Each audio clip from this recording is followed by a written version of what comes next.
자, 덕서고 친구들 반갑습니다. 자, 선생님이 캠코더를 사용할 수 없는 상황에 처해가지고 불가피하게 이번 영상만 선생님이 나오지 않고 프린트물을 향하는 바라보는 방식으로 촬영하게 됐어요. 조금 보기 불편할 수 있겠지만 그래도 수업 시간 전까지 꼭 보고 와서 친구들한테 잘 설명해 줬으면 좋겠습니다.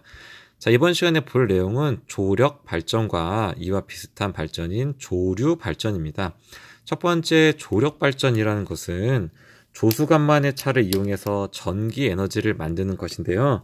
여러분, 조수간만의 차라는 것은 어렵게 생각할 필요 없고 밀물하고 썰물 아시죠? 물이 밀려 들어오는 밀물과 물이 썰려 나가는 썰물.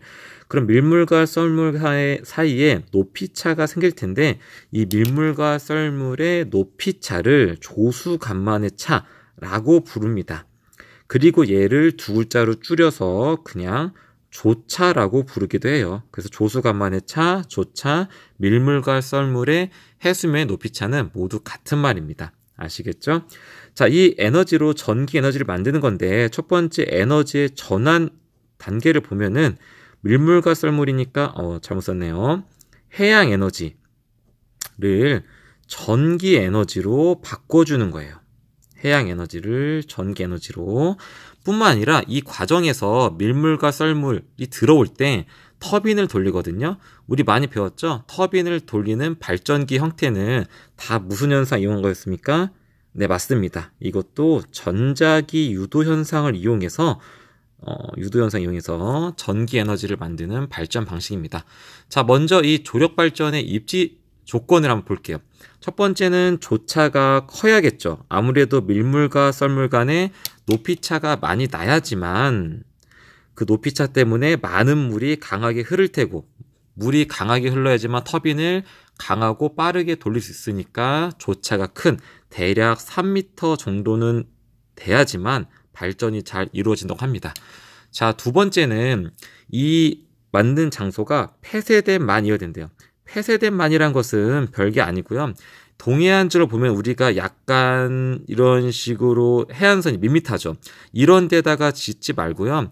서해안 쪽 보면은 약간 많이 울퉁불퉁 하잖아요. 그렇죠? 이렇게 서해안처럼 많이 이렇게 쭉 들어가서 이렇게 폐쇄된 곳에 짓는 것이 물도 더 잘 들어오고 강하게 들어오고 해서 만들기 좋다고 합니다. 이런 폐쇄된 만에 짓는다는 거. 세 번째는 아무래도 발전소를 지어야 되니까 바닥이 단단해야겠죠. 아무래도 갯벌 위에 짓기 때문에 바닥이 많이 약한 경우가 많거든요. 근데 이 발전소가 무너지면 안 되니까 당연히 바닥은 강해야 되고요. 에너지가 필요한 수요처하고 근거리에 있어야지만 효율이 좋다고 합니다. 간단하게 봐주시도록 할게요. 자, 장점과 단점은 첫 번째 장점, 모든 신재생 에너지의 공통된 장점입니다. 자원 고갈 염려 없고요. 뭐 밀물과 썰물이 갑자기 없어지진 않겠죠. 영원히 밀물과 썰물은 들어오고 나가니까 고갈도 염려가 없고요. 두 번째 장점은 앞서 말했듯이 이산화탄소 같은 온실가스를 배출하지 않는다는 거. 모든 신재생 에너지의 공통적인 특징이니까 잘 봐두시면 좋을 것 같습니다. 자, 반면에 단점도 있는데요. 단점은 앞서 봤는데 입지 조건이 굉장히 까다로운 편이죠. 그래서 아무데나 짓기가 힘들어요. 설치 장소가 상당히 제한적입니다. 설치 장소가 제한적이라는 거.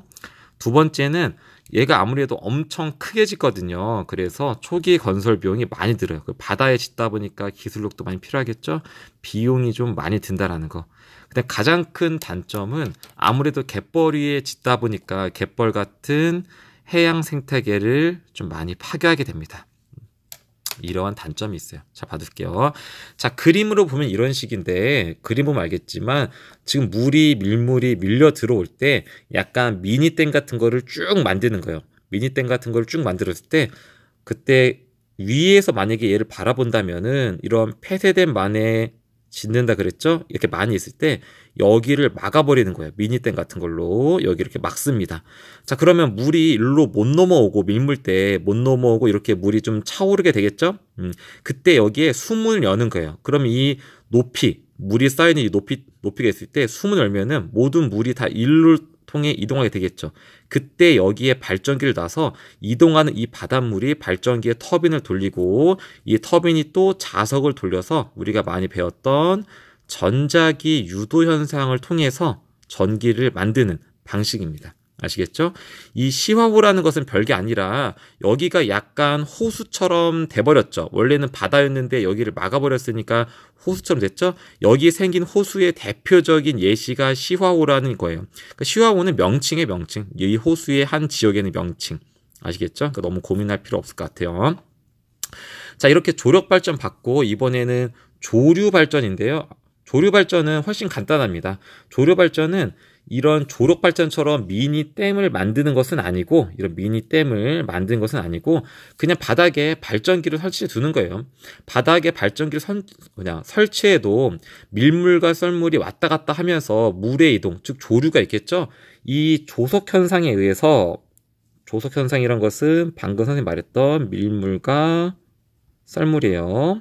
이 조석 현상에 의한 해수의 흐름, 물이 들어오고 나갈 때 하는 이 해수의 흐름에 의해서 또 이 발전기의 터빈 돌리고 이 터빈을 통해 또 전자기 유도 현상으로 전기를 만드는 방법, 우리가 조류 발전이라고 합니다. 장점은 대규모 발전이 가능하다 그래요. 바닥에 쭉 설치하면 되겠죠. 이것들을 이렇게 입지 조건이 엄청 까다로운 것도 아니니까요. 쭉 설치하면 돼서 대규모 발전이 가능한데, 단점은 얘는 그래도 물을 모았다가 보내니까 물이 좀 강하게 이동해서 터빈을 강하게 돌릴 수 있겠죠. 하지만 조류 발전은 물을 모았다가 보내는 것은 아니잖아요. 그래서 효율이 좀 낮다고 하네요. 전기에서 만드는 터빈을 강하게 돌리기가 쉽지 않기 때문에, 조류가 약하니까 효율이 좀 낮다고 합니다. 자, 이해했나요? 자, 여기까지고요. 이 내용들 한번 공부해 보시고 수업 시간에 발표 자료 잘 만들어서 친구들한테 잘 설명해 주길 바래요. 이상입니다.